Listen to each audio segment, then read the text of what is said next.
आज आपण आता 17व्या दशकाला सुरुवात करूया.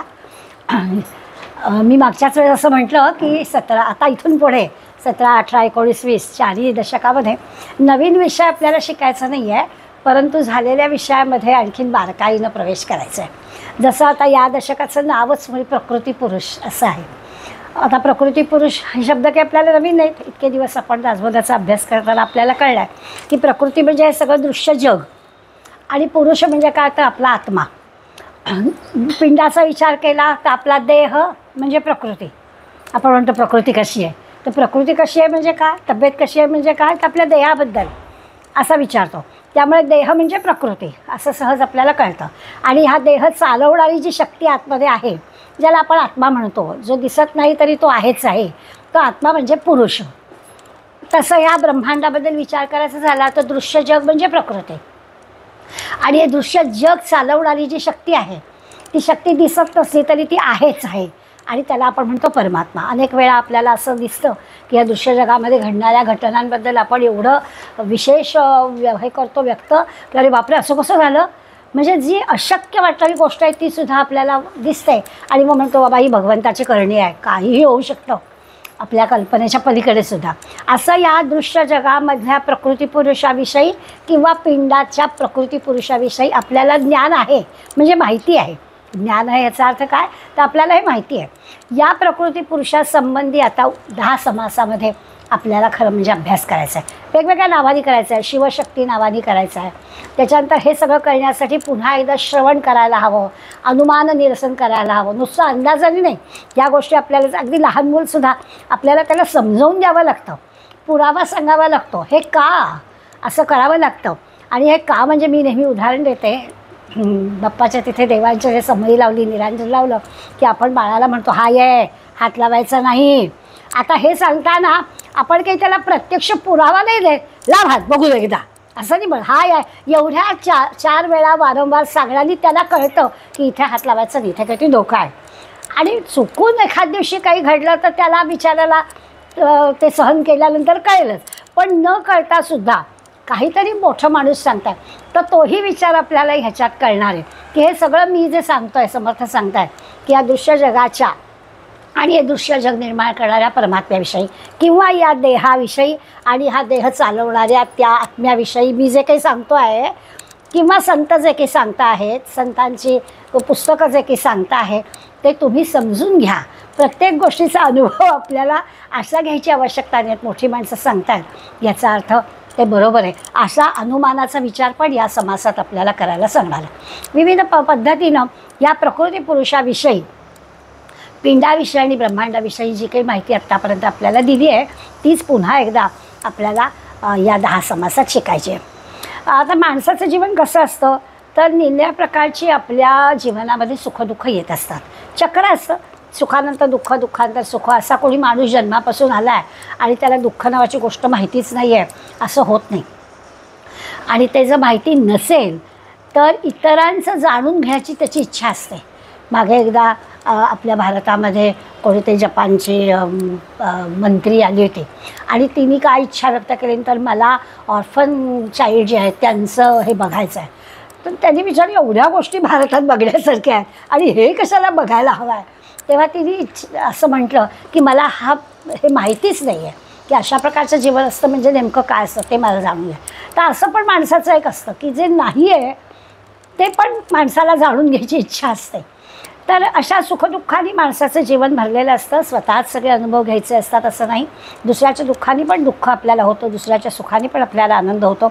अशी नाना प्रकारची सुखदुःखाची ही सगळी चक्र आपल्या सगळ्यांच्या जीवनामध्ये चालू असतात. आणि जन्मापासून मृत्यूपर्यंत एक प्रकारचं ह्या चक्राला आपण तोंड देता देताच मोठे होत असतो. स्वाभाविकच आहे, आपण सगळ्या नेहमी एकमेकांशी बोलताना म्हणतो सगळ्यावर काळ हे औषध असतं. म्हणजे दुःखाचा जरी अगदी दणका बसला तरीसुद्धा काही कालांतराने ते दुःख हलकं व्हायला लागतं, किंवा सुखसुद्धा अगदी जेव्हा होतं तेव्हा अगदी आपल्याला व्हावा आनंद. पण मग लक्षात येतं की अरे असं आपणच काही नाही, अशा अनंत मंडळीला अशा प्रकारचं आज असं म्हणून त्या सुखदुःखाची काळानुसार आपली ती जी काही व्यक्त करण्याची गोष्ट असते ती हळूहळू कमी पण होते. असे सगळे अनुभव आपण घेतो. आता या सगळ्याच्यामध्ये न दिसणाऱ्या अंतरात्म्याविषयी आपल्याला विचार करायचा आहे. तो कसा आहे तर तो बिचारा दर्शवत काहीच नाही, शुद्ध आहे, निर्लेप आहे, सूक्ष्म आहे, दिसत नाही आहे, पण आहेच आहे, असं त्याचं फार तर वर्णन करता येतं. अगदी काही नाही तर आपण बोलीभाषेमध्ये आपल्याला मान्य आहे ना तो आहेच आहे, त्यामुळे आपण बोलीभाषेमध्ये त्याच्याबद्दलचा विचार वेगळ्या पद्धतीने व्यक्त करतो की आत्मा तृप्त झाला, आत्मा थंड झाला, आत्मा शांत झाला, आत्म्याला बरं वाटलं, असे काही वाक्यात उपयोग करतो आपण. आणि त्यामुळे त्या आत्मतत्वाबद्दलचं एक अस्तित्व आपण मान्य आहे असं दाखवतो. पण कोणी आपल्याला म्हटलं अरे बाबा तुझा आत्मा काय आहे तर दाखवतो का, दाखवता नाही येणार आहे आपल्याला, या अर्थाने आपण पाहिलं तर या लक्षात येईल. आता याच्याचबरोबर असं पण होईल की या सगळ्या दुःखाच्या किंवा भोगाच्या गोष्टीतून सुटण्यासाठी आपल्याला काय करायला हवं, तर आत्मानात्मविवेक असं ज्याला म्हणतात, शब्द आपल्याला गेलेला आहे. मी आत्ता म्हटलं तसं की आपल्याला प्रकृती, पुरुष हे शब्द माहिती नाही, त्याच्यातला काही भाग नाही. तसं हे कळण्यासाठी आत्मा काय आणि अनात्मा काय याचा विवेक करायचा. विवेक करायचा म्हणजे काय समजून घ्यायचं, विवेकाने वागायचं म्हणजे काय, तर कुठेही आपल्याला आपल्या विचारापासून ढळू देणार नाही अशा पद्धतीने त्याचा विचार करायचा. तर हे आत्मा अनात्मा विवेक जो आहे तोच फक्त खात्रीचा उपाय आहे असं समर्थ आपल्याला या समासा दशकामध्ये समजून सांगणार आहेत की हे सगळं कळण्यासाठी फक्त विवेकाच्या साह्याने आपल्याला हे कळेल. आता तो विवेक कळण्यासाठी म्हणून संतांचं साहित्य वाचावं, संत काय सांगतात त्यांचं चरित्र ऐकावं, हे बरोबरच आहे. थोडा याचा जर म्हणजे ही विवेक नावाची ज्या शक्ती आहे ना ती फार मोठी आहे, समर्थ सांगतात. थोडा जर आपण याचा उपयोग केला तर मग आपण आपले मित्र होतो. आता आपण आपले मित्र होतो म्हणजे मित्रावर आपण रागवत नाही ना. बऱ्याचदा असं होतं की आपण आपल्यावर रागवतो आणि आपण आपल्यावर रागवण्याच्या जर आपण आठवण केली की केव्हा केव्हा मला माझाच राग येतो, तर आपल्यातून चूक होते तेव्हा आपल्याला राग येतो. आता हातून चूक होते, आपल्याला मुद्दाम नसतं करायचं, पण चूक झाली, आपलं काहीतरी चुकीचं वर्तन झालं की आपल्याला राग येतो. समर्थ सांगतायत ह्यालाच म्हणायचं की आपला राग यायला नको असेल तर आपलं जे काही वर्तन असायला हवं त्यालाच विवेक म्हणतात. म्हणजे ही वेळच आपल्यावर येणार नाही की मला राग आला, मी असं बोलायला नको होतं, मी असं करायला नको होतं. हे जे सगळं आपल्या हातून होतं तेव्हा आपला विवेक कमी पडतो म्हणून असं होतं. मग विवेकाने जर आपण अगदी सत्सद विचार केला, विवेक केला आणि आपलं वर्तन तसं ठरवलं तर मग आपल्या लक्षात येतं की मग आपल्याला रागवायची वेळ येत, नाहीतर आपणच आपल्यावर रागवतो. म्हणून ते आपल्याला सांगतायत की आपण जर त्या विवेकाचा योग्य उपयोग केला तर आपण आपले मित्र होतो. आणि त्याच्या उलट स्वाभाविकच आहे, आपण विवेकानं वागलो नाही किंवा म्हणजे नेहमी असं म्हणतात की लगेच रिॲक्ट होऊ नये, आपण जरा मौन घ्यावं. प्रत्येक गोष्टीला आपण इमिजिएट काहीतरी आन्सर करायला जातो आणि मग आपली गडबड होते. त्यामुळे थोडंसं ऐकून घ्यावं, शांत राहावं, मौन घ्यावं, थोडंसं वाट बघावी असं जे आपल्याला सांगितलं जातं. माऊलींचा फार सुरेख गोड शब्द आहे, निवळणे. माऊली अनेक ठिकाणी हे क्रियापद वापरतात. निवळणे म्हणजे काय, तर निवळणे म्हणजे अगदी थंड पण होऊ नाही द्यायचं. कोकणात राहणाऱ्या मंडळींना मऊ भात आजी वाढलं ताटात की म्हणजे अरे थांब जरा निवू दे. आता निवू दे म्हणजे काय, तर त्याचा अर्थ ते गरम गरमच खायचं आहे, गार पण झाला तर त्याची चव जाणार आहे. त्यामुळे ते निवणे याचा अर्थ योग्य टेम्परेचर असणं, खाता पण आलं पाहिजे पण हाताला भाजता पण कामा नये. असं जे की आपण लहानपणापासून कानावर ऐकला निवणे, तर माऊली तो शब्द सगळीकडे आपल्याला निवणे जमलं पाहिजे, म्हणजे मध्य गाठता आला पाहिजे. आपण जे चटकन रिॲक्ट होतो तसं रिॲक्ट होता कामा नये. या विवेकाने आपण जर वागलो नाही तर आपणच आपले शत्रू होतो, विवेकानं आपण वागलो तर आपणच आपले मित्र बनतो, हे पण आपल्याला सांगतात. म्हणून मग हा आत्मा अनात्मा विवेक काय आहे हा करावा. दुसरा विवेकाचा भावार्थ असा समर्थ आपल्याला सांगतात की आपल्या अंतर्यामी जो काही असा अंतरात्मा आहे असं आपण म्हणतो आहे, गूढ आहे, सूक्ष्म आहे, आत खोलवर आहेच आहे, त्याला शोधायचं. जी गोष्ट दिसत नाही आहे ती शोधायची, आत जाऊन सूक्ष्मपणाचा विचार करायचा. हे ध्यान वगैरे आपल्याला सांगतात ना, तर हेच असतं की आपल्या आत्म्याला शोधायचं. तो आहेच आहे असं जर खाती एखादी वस्तू आहेच आहे इथे तर आपण ढूंढून काढतोच की नाही, शोधून काढतोच की नाही, तसंच आहे. समर्थ म्हणतात अंतर्यामी तो भगवंत आहेच आहे, फक्त तुम्हाला शोधायचं आहे. आणि मग आता आजच्या समासात आपल्याला ते देणार आहेत की देह आणि देऊळ. देह म्हणजे देऊळ असं त्यांनी म्हटलं आहे की देवळात देव असतो, आपण देवळात जातो, आतमध्ये देवाची मूर्ती असते, तसा हा देह म्हणजे देऊळ आहे. आणि या देवळामध्ये मूर्ती म्हणजे तो अंतरात्मा आहेच आहे. देवळात जसं आपण नमस्कार करायला आतमध्ये जातो आणि आपण मूर्ती दिसते, तसं या देहामध्ये पण अंतरात्मा नावाचा देव आहे. त्याला फक्त आपल्याला ढूंढायचं आहे. मग आता याला देऊळ म्हटलं तर देऊळ पण छान असलंच पाहिजे. त्यामुळे देवळाची पण काळजी घ्यायला हवी. आणि आतमध्ये मूर्ती आहेच, भगवंत आहेच, त्या भगवंताला आपल्याला शोधून पण काढलं पाहिजे. अशा दोन्ही गोष्टी आपल्याला ते करायला सांगतात. असा हा खरं म्हणजे हा दशकाचा भावार्थ. आणि मग ते हे सगळं करताना आपण करवावे आपण पण करायचं आणि इतरांकडून करवून पण घ्यायचं, असं पण आहे. समर्थांना सामाजिक दृष्टी होती.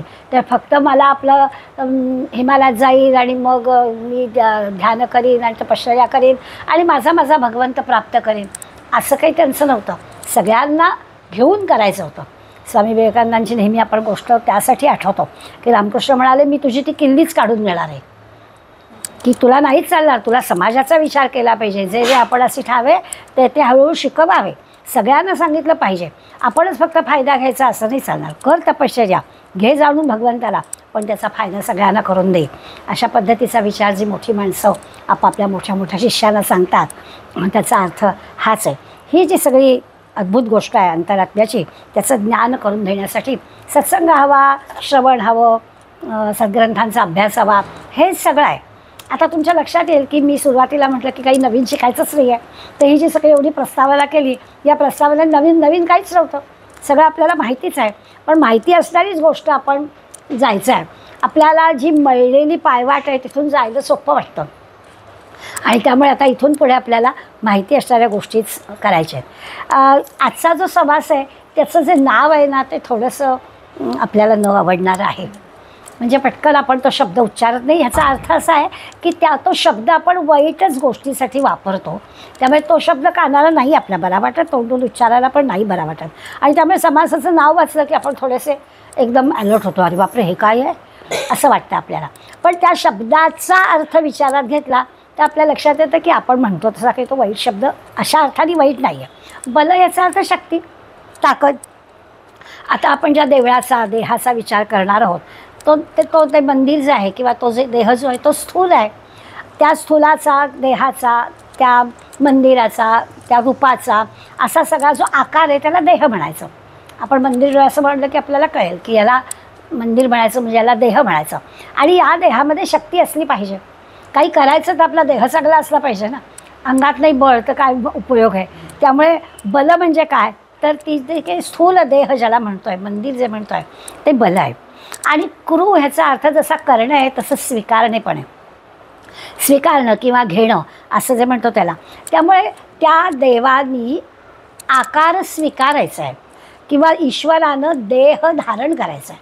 तो आत आहे म्हणजे काय तर त्यांनी या देहामध्ये तो आहे तर जणू काही त्यांनी हा देह धारण केलेला आहे. कुठेतरी मूर्ती समर्थांना मारुतीची मिळाली, त्यांनी ती शिवथळगेत आणून ठेवली कारण तिला मंदिर पाहिजे. तसं आहे की तो जो परमात्मा आहे तो या देहामध्ये आहे.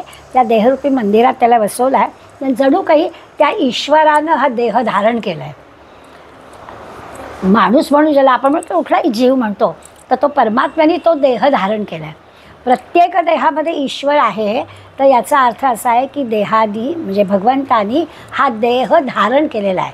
मग सर्वानुभूती परमेश्वर असं आपण म्हणतो. म्हणजे काय तर सगळीकडे ईश्वर आहे, सगळ्या जीवांमध्ये ईश्वर आहे.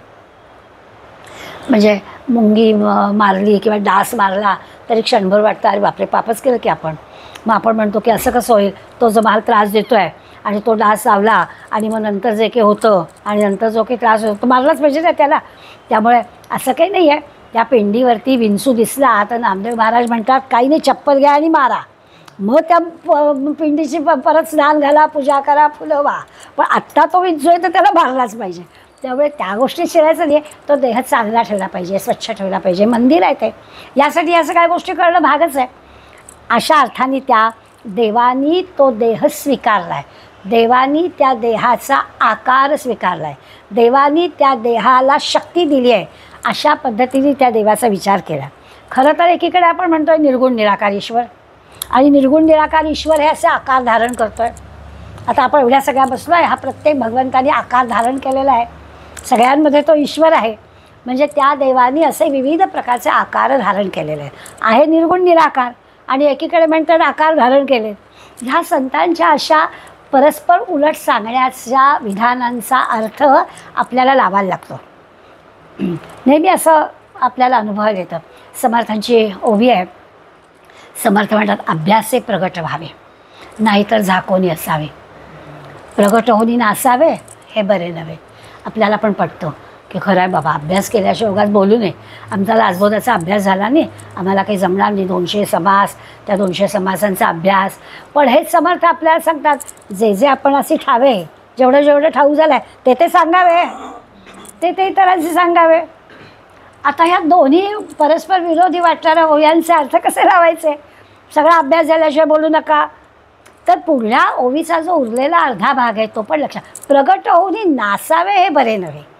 की आपण प्रगट होण्याची घाई नाही करायची, हे बरोबरच आहे. कारण त्याचं असं आहे की आपण काहीतरी सांगायला गेलो ते चुकीचं सांगितलं गेलं तर ते नाही बरोबर. दुसऱ्या माणसाला ते बरोबर पटेल असं सांगता आलं पाहिजे. म्हणून त्याचा अभ्यास पुरा व्हावा, अभ्यास ते प्रगट व्हावे, हे बरोबर आहे. पण म्हणून मी 200 समासांचा अभ्यास करेन, सगळ्या 18 अध्याय गीतेचा अभ्यास करेन आणि मग मी बघेन, मग झालं मग आपलं आयुष्य जाईल ना. तर तसं नाही करायचं. तर जेवढं आपल्याला येत आहे. माझ्या बाबतीत असं झालं. मी पण नाही म्हटलं होतं आणि मग मला सुनील दादांनी सांगितलं की काही नाही, शिक्षिका आहेस ना, एका समासाचा अभ्यास करता येतो ना, एकाच समासाचा अभ्यास एका आठवड्यात कर. आठवड्याभर तो समासाचं चिंतन कर, मनन कर, वाच, 4 पुस्तकं वाच, प्रत्येक ओवीचा अर्थ लाव, काही अडलं तर मला विचार आणि तेवढ्याच समासावर बोल, बाकीचं बोलू नको. मग लक्षात येईल तुझ्या की अरे हो, हे जमतं आहे आपल्याला, मग जमेल की. त्यामुळे दोन्ही ओव्या म्हणजे ओव्या दोन्ही त्यांच्या सांगण्यातला मतितार्थ आपल्याला समजून घ्यावा लागतो. या अर्थानं आपल्याला निर्गुण निराकार भगवंतच, पण एवढ्या सगळ्या आकारात आल्या. हे दोन्ही परस्पर विरुद्ध वाटणारी गोष्ट आहे. पण त्याचा अर्थ काय? तर सर्वानुभूती परमेश्वर आहे, सगळ्यांमध्ये परमेश्वर आहे, पण तो आपल्याला दाखवता येणार नाही, म्हणून तो निर्गुण निराकार आहे. हे सगळं विवेकाच्या सहाय्यानं समजून घ्यायचं. न दिसणाऱ्या भगवंताला आकार प्राप्त झालेला आहे, हे सगळं आपण विवेकाच्या सहाय्यानं समजून घ्यायचं. त्याच्यासाठी उदाहरण पण समर्थाने दिलं आहे की सोन्याची चीप असते, त्याच्यातलं सोनं आपल्याला कळतं. किंवा अलीकडल्या काळात आपण बिस्किट म्हणतो, सोन्याचं बिस्किट आहे तर ते सोन्याचं आहे असं आपण म्हणतो. पण त्या सोन्यामध्ये आणखीन काही तांबं मिसळलं, काही मिसळलं की मग आपण दागिनं तयार करतो. नुसत्या सोन्याचा दागिना तयार करता येत नाही, त्यात मिसळावं लागतं आणि मग तो मिसळलं की त्याच्यापासून दागिना आहे. मग त्याला आपण सोनं नाही म्हणत, त्याला आपण काही त्या दागिन्याचं नाव देतो आणि मग बांगडी आहे का पाटली आहे तसं म्हणतो. त्याला आकार दिलेला असतो, त्याला नाव दिलेलं असतं. म्हणून आता हे जे काही तयार झाले दागिने, त्या दागिन्यामधलं सोनं बाजूला काढायचं असेल तर त्याला प्रक्रिया लागते. मग आपण नेहमी म्हणतो की आमचा दागिना दुकानात नेला की लगेच त्याचं ते कमी बसतं वजन आणि त्यांच्याकडून आम्ही घेतो. कारण त्याचं कारण आहे की त्याला लागणारी जी सगळी प्रक्रिया ती करावी लागते. ते सोनं फक्त त्या निव्वळ सोनं आहे ते बाजूला काढायचं, त्याची जी प्रक्रिया आहे ती सगळी करावी लागते. असं इझी नाही होणार. तसं म्हणाले हे आहे की सगळं जो काही आहे तो परमात्मा आहे, सगळा ईश्वर आहे. तो आकारात आलेला आहे, तर त्या आकारात आलेल्याला परत परमात्मा करायचं. मग तो आपल्याला विवेकाने आपण हे केलं की तो आकारात आहे, आपल्याला कळलं सगळ्या जीवांमध्ये तो आहेच आहे, आपण समजून घेतलं विवेकाच्या साहाय्याने. आता आपण असं उलटा विचार करा की हे सगळं परब्रह्म आहे, त्याच्यातच आपले हे सगळे आकार आहे. त्या परब्रह्माला वेगळं कसं काढता येईल? आहेच आहे ना, सगळ्या दागिन्यांमध्ये सोनं आहेच आहे ना, तसं सगळ्यांमध्ये परमेश्वर आहेच आहे ना, असा विचार करावा. असं छानपैकी उदाहरण देऊन आपल्याला पटतात की जरी कठीण असलं तरी आपल्या लक्षात येईल की अरे दागिन्यांमध्ये सोनं आहेच, सगळ्यांमध्ये ईश्वर आहेच आणि तो परमात्मा कसा आहे तो समजून घ्यावा. हे सगळं आपण विवेकाच्या सहाय्यानं आपण प्रचितीला आणू शकतो, अनुभवाला आणू शकतो, शब्दांमध्ये सांगण्याचा प्रयत्न करू शकतो. अगदी परब्रह्म परमात्मा दाखवता येत नसला तरी अशा पद्धतीनं संत आपल्याला सांगू शकतात आणि ते आपण समजून घेऊ शकतो. मूळचा ईश्वर जसा निर्गुण निर्विकार आहे तसा अदृश्य आहे, न दिसणारीच गोष्ट आहे, पण तो सगळ्यांच्या हृदयात आहे. म्हणजे आपल्याला आता कळलं की देह हे ईश्वराचं देऊळ आहे, या देवळामध्ये ती मूर्ती आहेच आहे, एवढं आपल्या लक्षात आलं.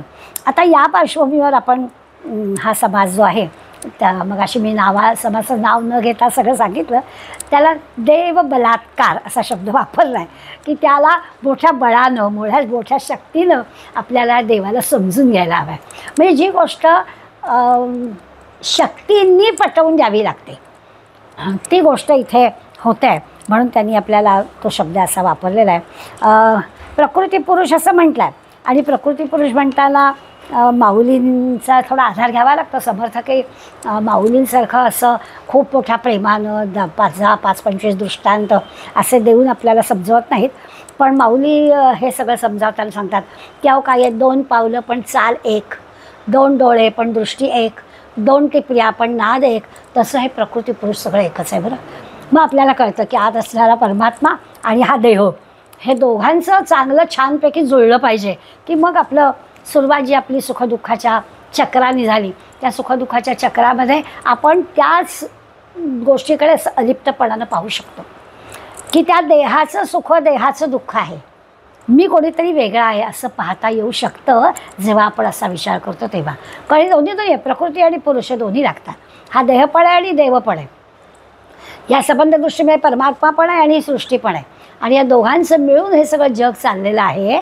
त्या जगामध्ये चढ उतार सुख दुःख हे सगळं आहे, हे अलिप्तपणानं पाहता येऊ शकतं आपल्याला. म्हणून त्यांनी प्रकृती पुरुषाचं नाव दिलेलं आहे, शिवशक्ती असं नाव दिलेलं आहे. आता याचा अर्थच आहे की हे आत्मज्ञान प्राप्ती करून घेण्यासाठीची ही सगळी गोष्ट आहे. मग आपण लगेच म्हणू की ते काय आम्हाला काय आत्मज्ञान वगैरे नको आहे, मिळेल तेव्हा मिळेल. हो, आपल्याला कोणी द्यायला बसलेलंच नाही आहे. मिळेल तेव्हा मिळेल हीच गोष्ट खरी आहे. आपल्याला कोण द्यायला बसला आहे घ्या म्हणून आग्रह करून, कारण ठीक आहे आग्रह करून देण्याची घेण्याची गोष्टच नाही आहे, आपली आपल्याला समजण्याची गोष्ट आहे. पण ते या मार्गाने गेलं तर निश्चितपणाने समजेल. त्याच्यासाठी पुन्हा एकदा आपल्याला अजपाचं महत्त्व पण या समासात व्यक्त केलं. आणखीन आपल्याला 17व्या दशकामध्ये एक गोष्ट शिकायची आहे की हे सगळं जे की आहे ना ते 82 तत्वांनी चाललेलं आहे बरं का. ती सगळी 82 तत्त्वं पण आपल्याला या दशकामध्ये पाहिजे आहेत. सावकाश एकेका समासात आपल्याला एक एक गोष्ट कळेल. तुकारामांचा एक अभंग मात्र पहिल्या ज्या 1 ते 14 ओव्यांमध्ये जो विषय ते सांगणार आहेत त्या सगळ्या 14च्या 14 ओव्या कळण्यासाठी महाराजांचा एक अभंग पुरेसा आहे की जो आपल्याला माहिती आहे. देव देहात देहात काहो जाता देवळात. देहात देव आहे पण देवळात कशाला जाता. तुका सांगे मूढ जन. संतच आपल्याला असं तोंडावरती मूर्ख म्हणू शकतात. अन्य कोणी आपल्याला म्हटलं तर आपल्याला राग येईल की आम्हाला मूर्ख म्हणलं, तुम्ही कोण शाळे लागून गेलात. पण तुकाराम महाराज म्हणतात आपल्याला काहो जाता देवळात आणि लगेच म्हणतात तुका सांगे मूढ जन. मूर्ख माणसाला तुकाराम सांगतात देही देव, या देहातच देव आहे आणि तो देव तापहार आहे, तुमच्या तापाचं हरण करणारा आहे. काहीच तुम्हाला आनंद मिळेल त्या देहातल्या देवाला पाहिलं तर तुमचं तापहरण होईल अशी खात्री पण तुकाराम महाराज देतात. सुंदर सुंदर दृष्टांत आपल्याला देतात की तो देव दिसत नाही आहे ना तुम्हाला, आहे तो बरोबर आहे. अहो उसातली साखर कुठे दिसते. मग त्यांनी आपल्याला उदाहरण दिलं की उसामध्ये आहेच ना पण त्याला प्रक्रिया आहे. रस काढावा लागतो, तो आटवावा लागतो, निरनिराळ्या प्रक्रिया कराव्या लागतात, मग साखर रूपाने तो आपल्याला दिसतो. पण प्रक्रिया आहे. तसं ह्या देहामध्ये पण देव आहे. तुम्ही श्रवणाची, अनुमानाची, अजपाची, संत संगतीची ही सगळी प्रक्रिया करा, तुम्हाला पण देव दिसेल, तुम्हाला पण तो अंतरात्मा दिसेल, तुम्हाला पण आत्मज्ञानाची प्राप्ती होईल. किती सहज तुकाराम महाराज आपल्याला सांगतात की त्या उसातली साखर जशी दिसेल तसं तुम्हाला दिसेल. दुसरं उदाहरण देतात दुधाचं. दुधामध्ये लोणी आहे, दिसत आहे का, पण आहे, प्रक्रिया करावी लागते आणि त्या प्रक्रियेच्या सहाय्याने दिसतं. तसा हा मानवी देह आपल्याला मिळालेला आहे. ह्या प्रक्रियेने आपल्याला आत्मज्ञान दिसणार आहे याची खात्री तर दिलीच आहे. हे देऊळ आहे आणि देवळामध्ये देव आहेच आहे. तो जो देव आहे तो मला शोधायचा आहे. त्या 14 ओव्या अभ्यासताना असं वाटतं की हा एक तुकारामांचा एवढासा 4 ओळीचा अभंगच आपल्याला सगळं सांगून गेला. तेच सगळं आपल्याला 14 ओव्यांमध्ये सांगितलं आहे की तो अंतरात्मारूपी देव या देहरूपी देवळामध्ये आहे. इंद्रियांच्या द्वारे काय होतं, या इंद्रियांच्या द्वारेच तो देव आपल्याला खरं म्हणजे कळणार आहे. कारण ग्रंथ वाचायला सांगितला, संतांची संगत करायला सांगितली, मग ह्याच्यासाठीच आपल्याला आपले पाय वापरावे लागणार आहेत, आपल्याला हात वापरावे लागणार आहेत, डोळे वापरावे लागणार आहेत, कान वापरावे लागणार आहेत श्रवण करायचं म्हणजे. त्यामुळे इंद्रियांच्या साह्यानेच आपल्याला हा अंतरात्मा म्हणजे देव कळणार आहे. इंद्रियांच्या साह्याने विषय पण कळतात, इंद्रियांच्या साह्याने देव पण कळतो. आता इथे पुन्हा विवेक हवा की माझ्या इंद्रियांच्या साह्याने मला काय बघायचं आहे, देव बघायचं आहे की विषयांचे भोग बघायचे आहेत. अशा प्रकारचा विचार समर्थ आपल्याला करायला सहज आपल्या लक्षात येईल. आता असं आहे की आपण सगळ्या एका वयात आलेले आहोत, ते आता आपल्याला पटकनच मान हलवता येते. हो खरंच आहे की देव बघायचा आहे तर इंद्रियांना विषयांच्या बाजूला जाऊन चालणार नाही. जाऊ देत घरातली माणसं समोर जेवायला, मी आपली घरात मुठीचा भात टाकून जेवेन, हे आत्ता कधीच व्हायला हवी तिला ही गोष्ट. असो, मुद्दा काय तर ह्या विषयांमध्ये रमणारं आपलं मन आहे, पटकन जाणार आहे. मी नेहमी गमतीनं उदाहरण देते की गडकरी रंगायतांची 2 तिकीटं मिळाली आहेत, छान नाटक, अगदी नव्या पहिला शो आहे आणि मैत्रिणीचा फोन आला आहे आणि वेळ अगदी दासबोध वर्गाचीच आहे. मी काय करीन? मी नाटकाला जाईन, कारण इंद्रियांना विषयभोग आवडतातच. आम्ही लगेच म्हणलं जाऊ दे पुढे, पण आता ते मैत्रिणीचा तरी मनाचा विचार करायला पाहिजे ना. असं कसं तिने एवढं, मलाच का तिने फोन करावा, एवढ्या मैत्रिणी आहेत, 2 तिकीटं मिळाल्यावर मलाच, किती लगेच आमच्या मनात विषय येतात. कारण त्याचं हेच आहे, आपली कोणाची चूक नाही, आपली इंद्रिय विषय भोगांकडे जाणारी असतात. म्हणून समर्थ आपल्याला सांगतात की पुन्हा पुन्हा हा विषय का, तर इंद्रियांना खेचावं लागतं की तुला दोन मार्ग आहेत, ह्या मार्गाने जायचं नाही आहे. आता आपल्याला खऱ्या अर्थानं आत्मज्ञानाची प्राप्ती करायची असेल तर आपल्याला या मार्गाने जायला हवं आहे. थोडी कधी विषयांच्या भोगांकडे इंद्रिय जातात, म्हणून इंद्रियांवर जबरदस्ती करावी लागते की नाहीच, हे नाही, मला हेच करायचं आहे, असं करावं लागतं. आणि मग त्याच्यासाठी ना आपल्याला आपल्या आधीच्या पिढीतली उदाहरणं पण आठवतात. आता श्रावण महिना चालू आहे, रोज आपल्याला आठवण होते की कधी कसं आमच्या आयांना आज्यांना एवढा घरातली कामं होती, पण त्यांना किती स्वतःवर त्यांचा विवेक होता, स्वतःवर त्यांचा कंट्रोल होता. 2-2 वाजायचे पण पोटात पाणी नसायचं. हो, सकाळपर्यंत किती नैवेद्य, किती काय त्यांचे असायचं, पण त्यावर त्यांची निष्ठा होती ना, ते सगळं करताना त्या दमायच्याच नाही. इतके आपल्याला आपण लहान असताना सगळं डोळ्यांनी बघितलं आहे. आमच्या घरात पण मी पाहिलं, आमची आजी किती श्रावण महिन्यात किती तिचे ते नेम असायचे. प्राजक्ताची फुलं आणायची, 1000 ती प्राजक्ताची फुलं, त्याचा नेम का ती व्हायची त्या शंकराला लाखोनी, हां काय त्यांच्या गोष्टी असाय. तर हे सगळं, पण ती निष्ठा, ती मनाची इच्छा होती. मग आता इंद्रियांना दोन्ही करता येतं, काय करायचं ते आपण ठरवायचं. इंद्रियांना भोगाकडे न्यायचं का आपण त्या भगवंताकडे न्यायचं, हे आपण ठरवायचं असतं. अशा सगळ्या गोष्टी समर्थांनी या पहिल्या 14व्यामध्ये आणखीन पण असं म्हटलं आहे की इंद्रियांच्या बाबतीत काय असतं, इंद्रियांना विषयांचा नैवेद्य दिला नाही, इंद्रियांना जे हवं आहे ते जर दिलं नाही तर तो अंतरात्मा हे देऊळ सोडून जातो. थोडं आपल्याला धक्का बसेल असं विधान आहे की तो देह सोडून जातो. म्हणजे अंतरात्म्याला जे हवं आहे ते त्या विषयांचा नैवेद्य त्याला दाखवावा लागतो. चांगल्या आणि वाईट दोन्ही गोष्टींचा विचार इथे करायला पाहिजे. आपल्या दृष्टीनं अंतरात्मा म्हणजे देव असं आपण म्हणतोय, त्यामुळे आपण चांगल्या गोष्टी देवाला हव्यात. पण असं नाही आहे, माणसाचं मन असं असतं की ते जर मिळालं नाही, एखादा व्यसनी माणूस डोळ्यासमोर आणा तर त्याचा घालमेल होते. त्याला जे हवं आहे ते जर मिळालं नाही तर त्याची घालमेल होते. आणि घालमेल किती होते, खरंच तो अंतरात्मा देह सोडून जातो. त्यामुळे विधान असं केल्यानंतर आपण एकदम असं चक्रावतो की असं काय म्हटलं आहे. तर त्या म्हणजे इंद्रिय किती त्रासदायक आहेत आपली. जर असली चांगली आणि त्यांना जर वेळच्या वेळी वळण लावलेलं असलं तर ती इंद्रिय परमेश्वराकडे जातील, बरोबर आहे, अंतरात्म्याकडे जातील. पण त्या इंद्रियांना भोगांची एवढी सवय आहे आणि त्या भोगांचा नैवेद्य त्या आपल्या शरीरातल्या या आत्म्याला आम्हाला दाखवला गेला नाही तर तो सोडून जातो. याचा दुसरा अर्थ असा आहे की तो आत्माराम या देहाच्या मध्ये राहतो, मंदिरामध्ये राहतो, तर त्या देहाची सुखदुःख त्याला लागतात. हेही आपण पूर्वी पाहिलेलं आहे. आता या प्रकृतीपुरुषा न्यायानं किंवा आता पुन्हा एकदा या अशा अर्थानं आपण पाहतो आहे की अंतरात्मा निर्गुण निराकार आहे, अदृश्य आहे वगैरे वगैरे मान्य आहे. पण तो देहात आहे ना, तर संग लागतो त्याला देहाचा. आणि म्हणून मग असं घडतं की त्या इंद्रियांचे जे भोग आहेत ते त्याला मिळाले नाही तर तो सोडून जातो. मग आपल्याला सारखं सांगायला लागतं की तो जो आहे तो भगवंत आहे. मग तो भगवंत म्हणजे त्या मनाला कंट्रोल करणं, विवेक, सारखा विवेक शब्द तिथेच येतो की विवेकाने आपल्याला कळावं लागतं की आपण किती अधीन जातो आहोत. हे असं अधीन होऊन चालणार नाही, हे आपल्याला सारखं सांगावं लागतं.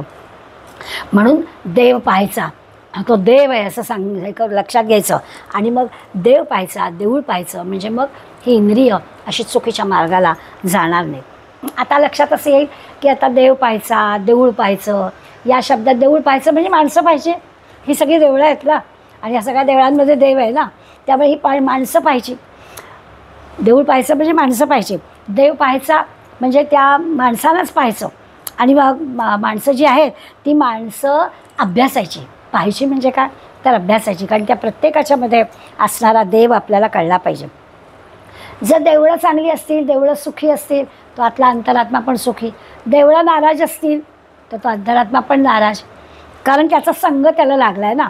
एकीकडे आपण त्याला निर्गुण निराकार म्हटलं आहे, अदृश्य म्हटलं आहे, तो सगळीकडे आहे असं म्हटलं आहे, पण तो त्या देहामध्ये त्या देहाच्या सुखदुःखाशी लिप्त झालेला आहे, अडकला आहे त्याच्या सुखदुःखामध्ये. त्यामुळे त्याला असं बाजूला पण केलं पाहिजे की तू देहाच्या ह्याच्यात अडकू नकोस. आपण नेहमी गमतीनं म्हणतो ना, गुडघा दुखतो तो गुडघा गुडघ्याचं पाहिजे. तसं आहे की ते देहाचं आहे, ते देहाचं देहापुरतंच ठेव, त्या अंतरात्म्यापर्यंत जाऊ नको, असा विचार या 14 ओव्यांमध्ये केला आहे. आता आपण लक्षात घ्यायचं की या देवळामध्ये म्हणजे या देहामध्ये असणारा अंतरात्मा म्हणजे तो देव आपल्याला कळला. जसे निरनिराळी देवळं आहेत. शंकराचं देवळात गेलो की आतमध्ये शंकराची पिंड दिसते. राम मंदिरात गेलो की आतमध्ये राम लक्ष्मण सीतेची मूर्ती दिसते. आणि दत्ताच्या देवळात गेलो की आपल्याला आतमध्ये दत्ताचं मूर्ती दिसते. तसं या देवळामध्ये आपल्याला अंतरात्म्याची मूर्ती दिसायला पाहिजे.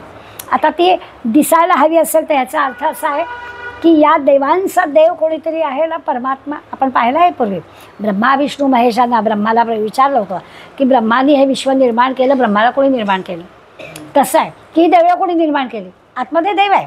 प्रत्येक देवळामध्ये त्या देवळामध्ये जो कोणी देव आहे, ज्या नाव आहे तो देव आतमध्ये आहे. देवाला देऊळ आहे, त्याला राहायला जागा दिलेली आहे, छानपैकी छान देऊळ बांधलेलं आहे. आता या देवळाला बांधणारा कोण? देवाने नाही ना देऊळ बांधलेलं, कुणीतरी बांधलेलं आहे. जसं अयोध्येचं राम मंदिर आहे. आत्ता आपण म्हटलं की हजारो वर्षांनी आमच्या या आत्ता आलेल्या सरकारने हे मंदिर बांधलं, बरोबर आहे. म्हणजे बांधणारा कोणीतरी आहे, ते देऊळ आहे, आतमध्ये देवाची मूर्ती आहे, बांधणारा कोणीतरी आहे. तसं हे विश्व निर्माण करणारा कोणीतरी आहे, किंवा त्या देवळाला आणि देवाला निर्माण करणारा त्याला समर्थाने थोरला देव असं नाव दिलं.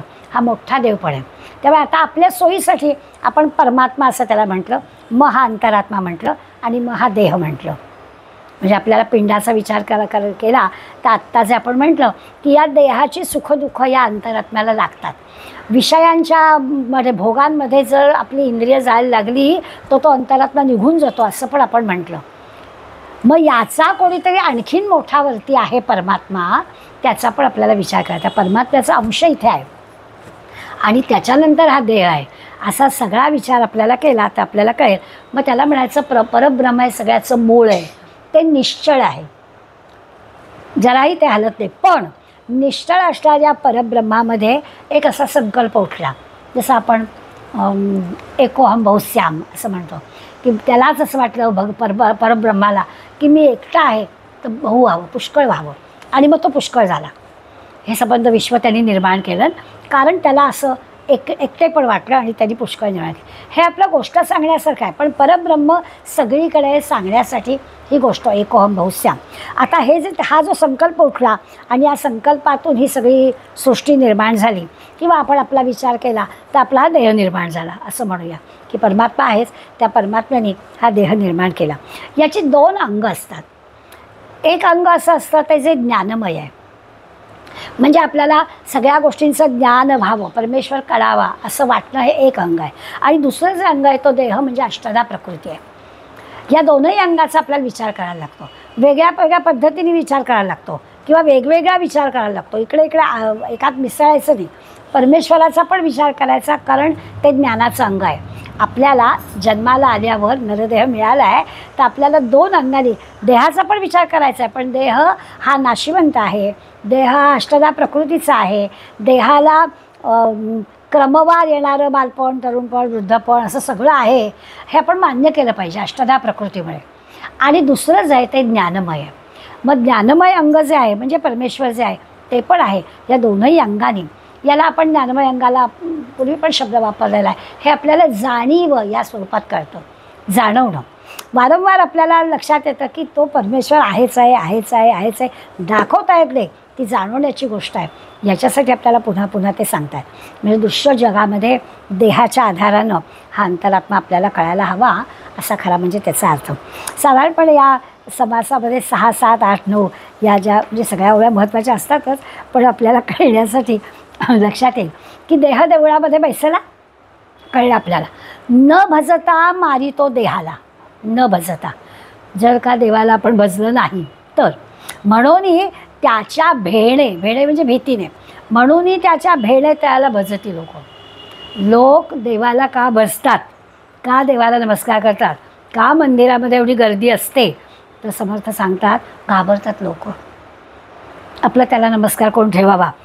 तसं म्हणाले असू दे, अंतरात्मा जो आहे आपल्या देहामध्ये त्या देवळामध्ये बसलेला आहे, त्याची पण सेवा करावी की, त्याला पण जरा घाबरावं की, या देवळामध्ये आम्ही का जातो, तर आपलं बाबा सुखात ठेव, आनंदात ठेव, आता अखेरपर्यंत बाबा हे असंच राहू दे रे, रोज प्रार्थना करायची। तसं याला पण सांगा की, याला पण थोडं घाबरा की, असं ते आपल्याला सांगतात। देह देवळामध्ये बैसेला न भजता मारी तो देहाला, किती तुम्ही करा, व्हायचं ते होणारच आहे, म्हणून त्याच्या भेणे त्याला भजती लोक, त्याला घाबरतात म्हणून आपलं त्याचं भजन पूजन करतात। जे वेळेसी भजन चुकले, समजा नाही झालं, ते तेव्हा पछाडीले आवडीने भजवू लागले सगळे लोक। एखादा असतो तसा, पण मग लक्षात येतं त्याचं, नाही रे बाबा दुसरा काही मार्ग नाही आहे, आपलं तोच आपल्याला तारणार आहे, आणि सगळेजणं याच मार्गात जातात। आपल्याला लक्षात येतं भक्तीच्या मार्गाने लोक चटकन एकत्र होतात। कितीही अगदी नास्तिक माणूस असला तरी देखील कधीतरी त्याच्या मनात येतं की अरे काहीतरी बाबा ही शक्ती आहे, मी नाही देव मानत आहे बरोबर, पण समथिंग इज देअर, असं ती लोकंसुद्धा म्हणतात। आणि मग त्याला ते म्हणायला तयार नसतात देव असं, पण जे काही ते वापरतात शब्दशक्ती म्हणा, आणखी न दिसणारं काही असेल, काही असू नये, परंतु प्रत्येकाला असं वाटतं की समथिंग इज देअर। आता जे जेव्हा आक्षेपिले ते तत्काळची दिधले, त्रैलोक्य भजवू लागले येणे प्रकारे, आणि मग ते म्हणाले की ज्या ज्या वेळी त्याला हवं ते मिळत नाही, त्यावेळी तो लोकांना छळतो। म्हणजे उलटं आता भगवंत भक्ताला काय देतो हे नाही चाललं आहे, आपण अंतरात्म्याला काय देतो याच्याबद्दल चाललं आहे। तर त्याला जे की हवं आहे ते आपण दिलं तर ठीक असतं, त्याला जे हवं आहे ते आपण दिलं नाही तर तो रागावतो, अंतरात्मा रागावतो। आता तो जो निर्गुण निराकार आहे तो कशाला रागवायला हवा आहे, याचा अर्थच असा आहे की इंद्रिय जी आहेत ही इंद्रियांच्या द्वाराच हे सगळं चालतं ना, म्हणजे आपल्याला त्या इंद्रियांना ताब्यात ठेवलं पाहिजे, तर मग तो अंतरात्मा खुश राहील। आपण इंद्रिय हवी तशी भरकटत दिली तर तो अंतरात्मा त्याला काय हवं ते मागणारच, तसं होता कामा नये। म्हणून ते आपल्याला सांगतात की त्याला जे हवं आहे ते मिळालं नाही तर तो छळतो, आणि म्हणून लोक काय करतात, त्याला काय हवं ते देतात, म्हणजे अंतरात्म्याला काय हवं ते देतात, मन मानेल तसं। थोडक्यात आपण म्हणतो मन मानेल तसं, अरे मन काही मानेल, त्या मनाला सांगितलं चांगलंच पाहिजे मानायला, हे आपण शिकवलं पाहिजे, त्याच्यासाठी विवेक हवा। नाही तर मन मानेल तसं करायचं, मन मानेल तेव्हा उठायचं। मग आपण मुलांना सांगतो अरे नाही चालणार, तुझं मन 10, 11, 11 वाजले तरी उठ म्हणतच नाही, असं कसं चालेल, त्या मनाला सांगितलं पाहिजे नाही, सूर्य उगायच्या आधी उठलं पाहिजे।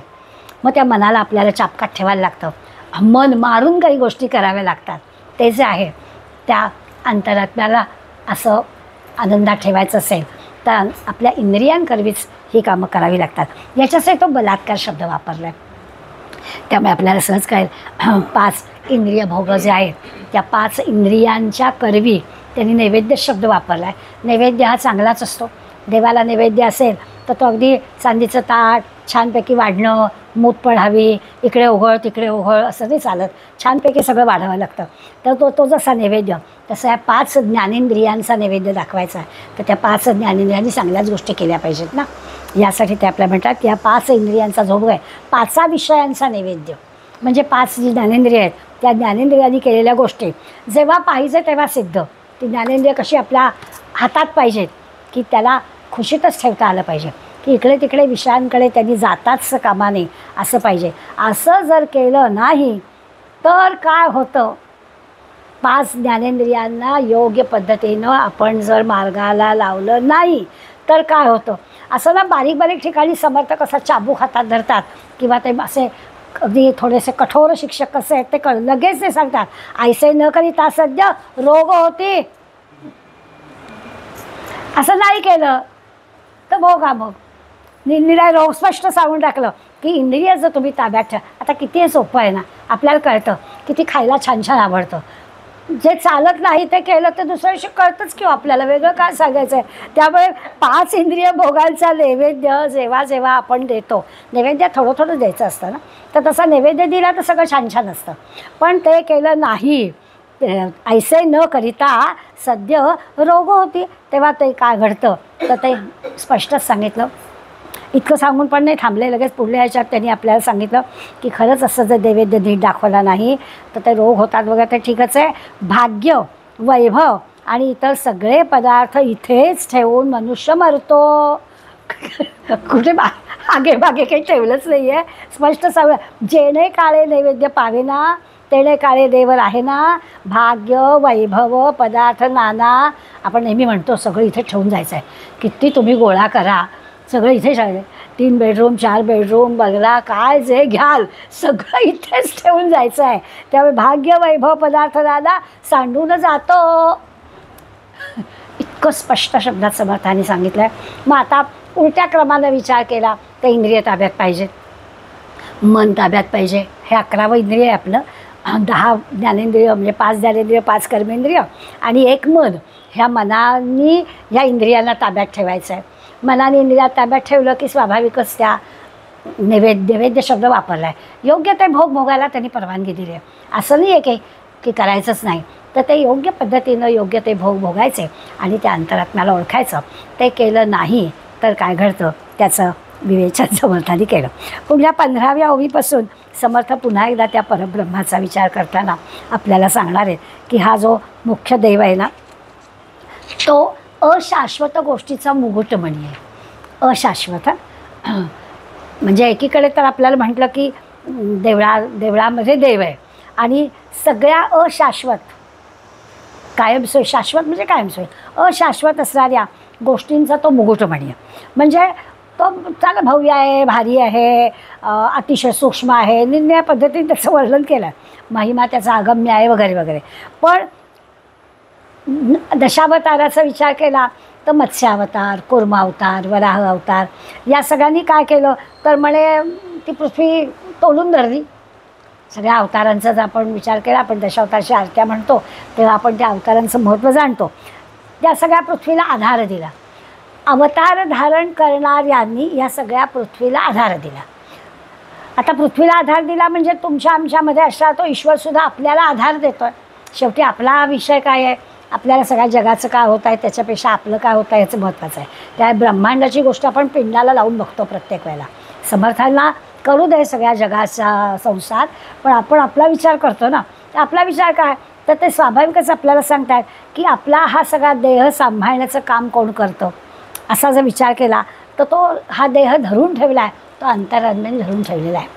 हे तर आपल्याला अनेकदा सांगून झालेलं आहे समर्थाने की अंतरात्म्याने आपल्या या सगळ्या देहाला धरून ठेवलेला आहे. तो अंतरात्मा सुटतो म्हणजेच काय होतं, इंद्रिय सगळी तिथल्या तिथेच जागेवर असतात, पण तरी तो गेल्यामुळे त्या इंद्रियातली शक्ती सगळी नाहीशी होते. आपण ज्याला डेड बॉडी असं म्हणतो ती संपलेलंच असतं, कारण तो आत्मा आहे त्याच्यामध्ये, तोपर्यंत सगळी इंद्रिय काम करत असतात.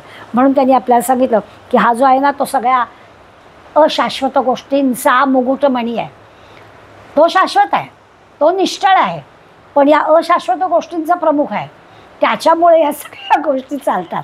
त्या जर तो नसेल तर काहीच घडणार नाही. आणि एकीकडे तो काही करत नाही. मी मागे सांगितलं होतं माऊलींनी याला अंबुला असा शब्द वापरला आहे. अंबुला म्हणजे नवरा. आता 750 वर्षापूर्वीची गोष्ट आहे, आत्ताच्या प्रपंचात नाही हा आपण हा शब्द वापरायचा, परंतु 750 वर्षापूर्वी ती बाई सगळं करायची आणि तो अंबुला म्हणजे नवरा हा असल्याशिवाय ती काही करू शकत नाही. आणि त्यामुळे त्याला माऊलीने छान चपखल उदाहरण दिलं की तो देव कसा आहे आपल्या आतमध्ये असणारा, तो अंबुला आहे.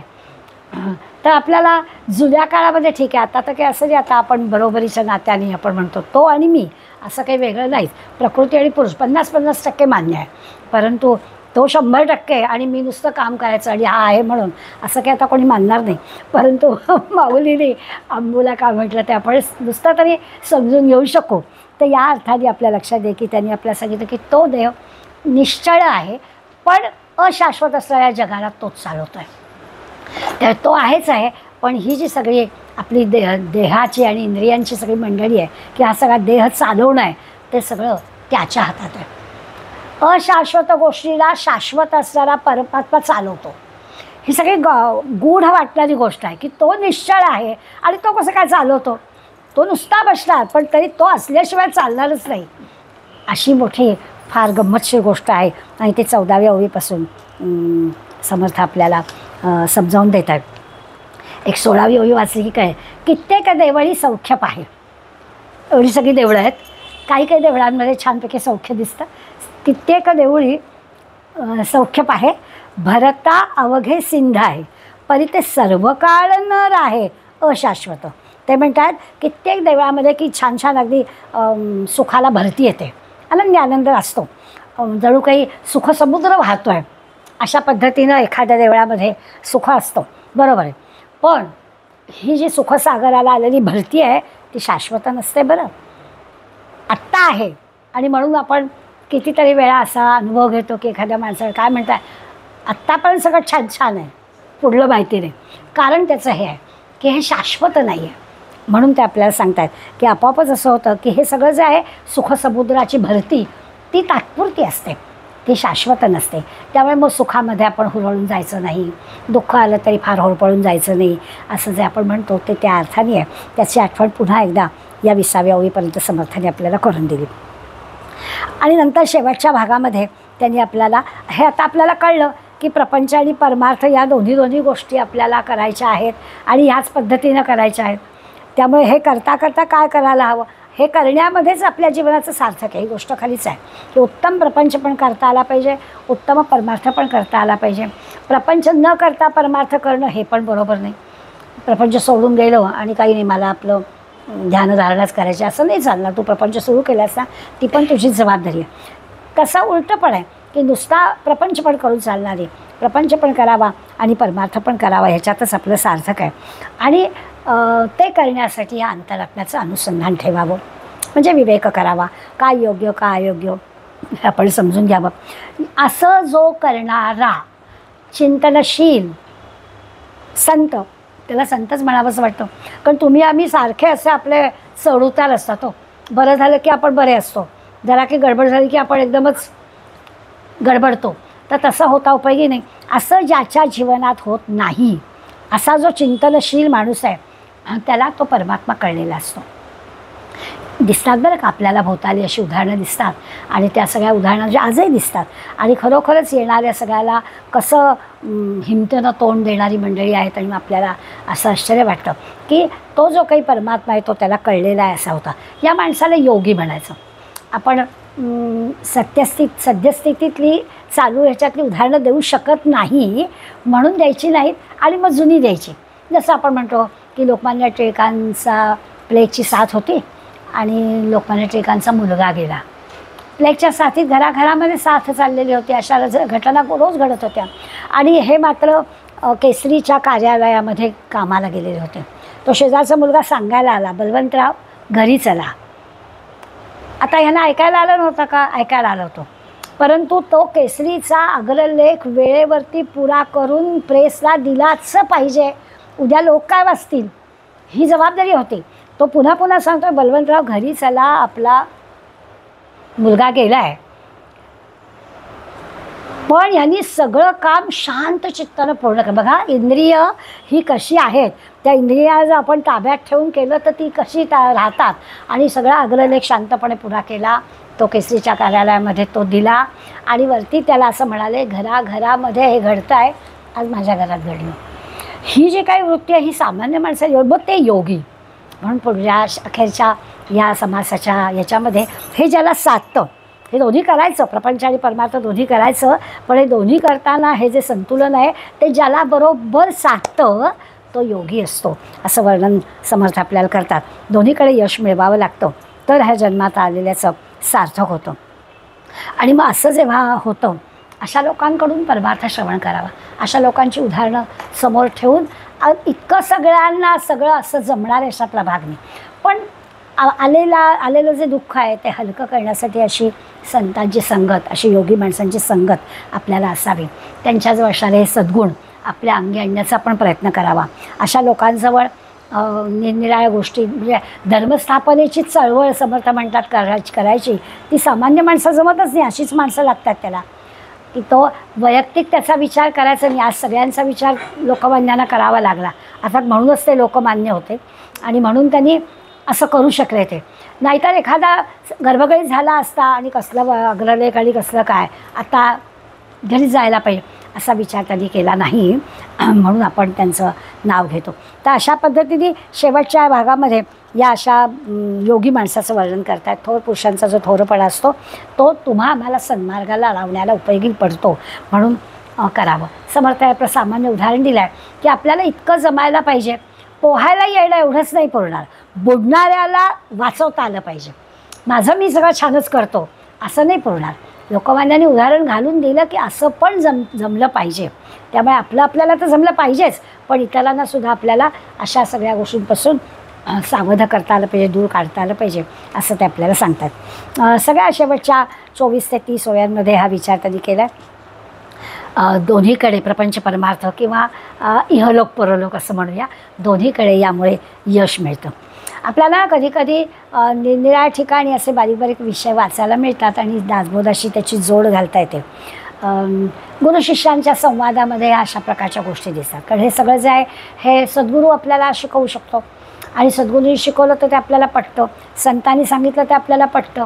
आपण सांगून नाही पटणार. आपण सुद्धा काय करतो ते हे ह्यानी सांगा, मी नेहमी म्हणतो की आम्ही पोस्टमनचं काम करतो.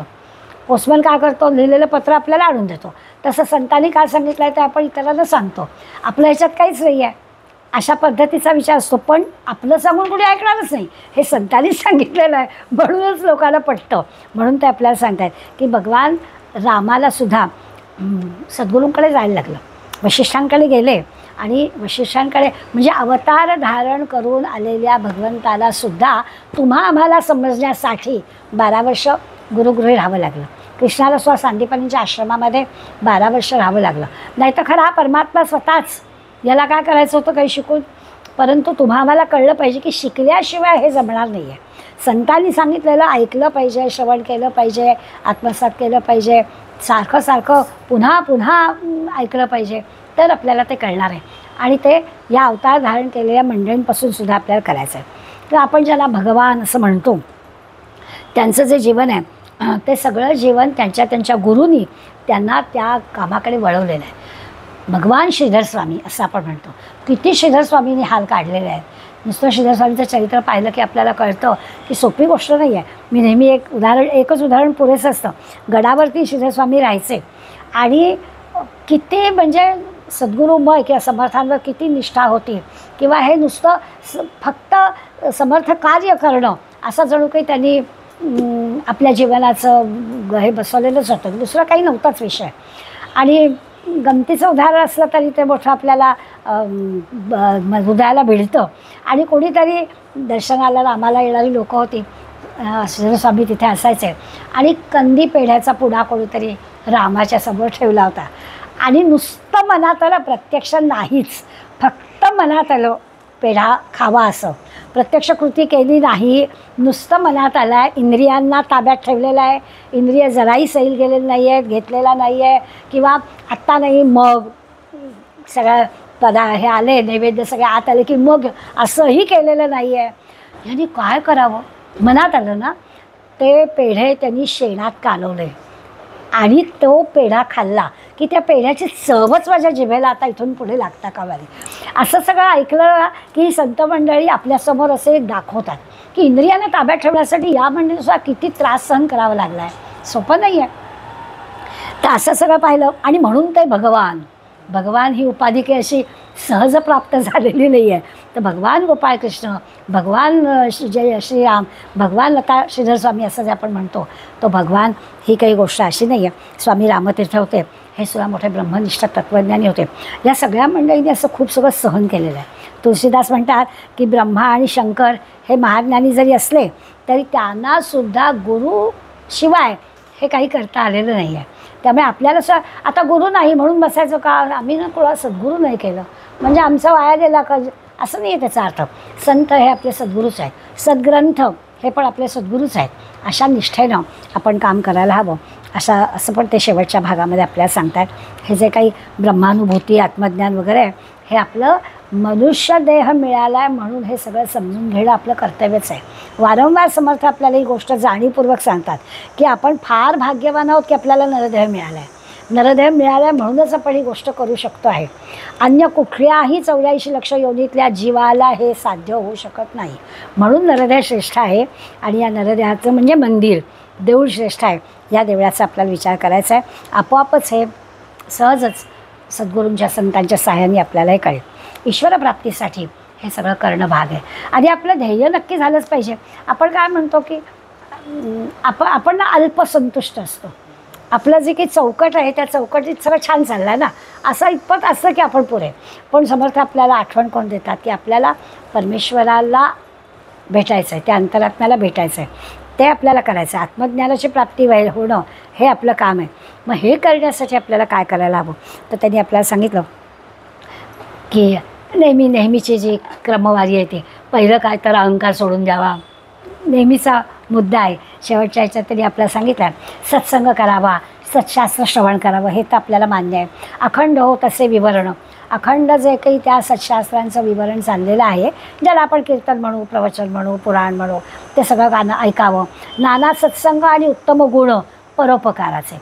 आणि मग त्याला जोडीला काय करावं तर परोपकार करावा.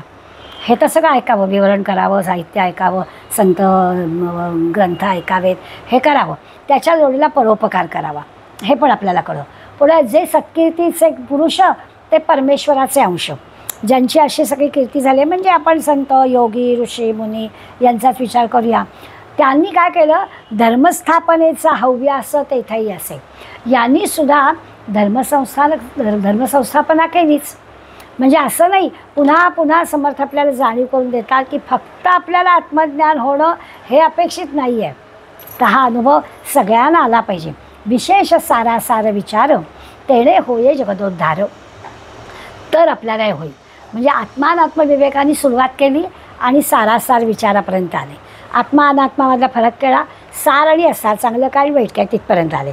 किंवा प्रकृती पुरुषाचा विचार सुरू केला, आता लगेच शिवशक्ती मिळाले. अर्थ तोच आहे.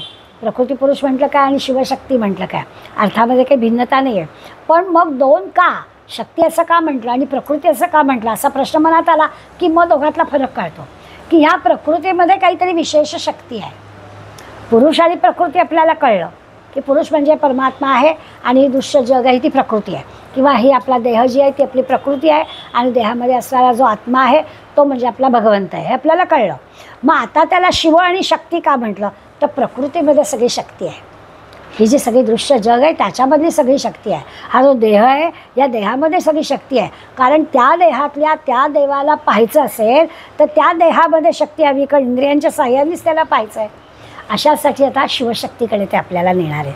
त्यामुळे आपल्याला लक्षात येईल की शब्द जरी वेगळे असले ते त्या प्रत्येक शब्दांना पुन्हा वेगळं का बांधलं आहे, तर त्याच्यामध्ये असलेले जे गुण आहेत ते पण आपल्याला लक्षात घ्यायचं आहे. अशा पद्धतीनं या देवाला शक्तीने जाणून घ्यायचं आहे. सुरुवात जी आपण केली ती लक्षात घ्यायची. आता शक्ती म्हणजे त्या शक्तीमध्ये सगळे प्रकार आले.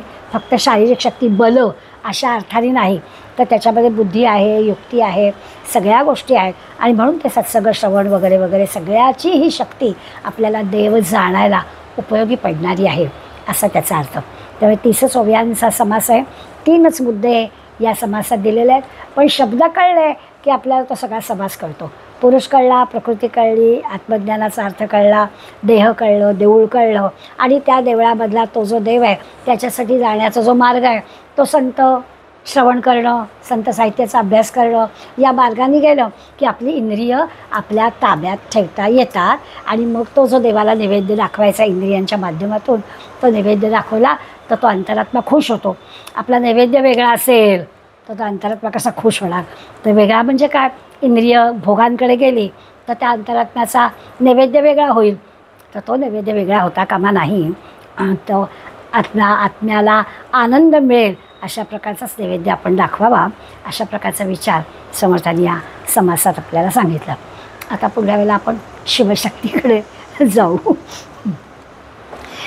तव स्मरण संतत स्फुरणदाय्या मा घडो त्वदीय गुणकीर्तनध्वनिसुरम्य करणी पडो स्वदेशहितरक्षणा विन दुजी कथा नावडो तुझ्या समय्या मुची तनु ही देशकारी पडो. जय जय रघुवीर समर्थ.